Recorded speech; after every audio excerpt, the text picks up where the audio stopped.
Hi friends, రోడ్ల పక్కన ముళ్ళ పొదల్లో కనిపించే ఈ కాయలు దీర్ఘకాలిక రోగాలకు దివ్య ఔషధం అని చెప్పొచ్చు. చాలా ఔషధ గుణాలు కలిగి ఉన్న ఈ చెట్టు పేరు విరిగి చెట్టు. ఈ కాయలను విరిగి కాయలు అంటారు. నక్కెర, బంక నక్కెర, బంక కాయలు, బంక చెట్టు అని ఒక్కొక్క ప్రాంతాల్లో ఒక్కొక్క రకం పేరుతో పిలుస్తూ ఉంటారు. ఈ విరిగి చెట్టు పల్లెటూరులో, పట్టణాల్లో అక్కడక్కడ కనిపిస్తుంటుంది. ఈ చెట్టుకు గుత్తు గుత్తులుగా కాయలు కాస్తూ కనిపిస్తూ ఉంటాయి. నేను ఎక్కడ చూసానంటే ఇది అరకులో చూసానండి. జలపాతానికి వెళ్ళే దారిలో ఉన్నాయి ఎక్కువ. నేను మా ఊర్లో కూడా సరిగ్గా లేవు ఇవి. అక్కడ పొలాలు, గట్టుల దగ్గర చాలా ఎక్కువైతే ఉన్నాయి. అప్పుడైతే వీడియో తీసుకున్నాను.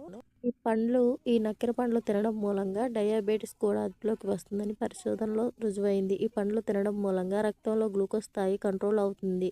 మలబద్ధకం, అజీర్తి, గ్యాస్ సంబంధిత సమస్యలతో బాధపడేవారు రోజుకు 5 పండ్లు తింటూ ఉంటే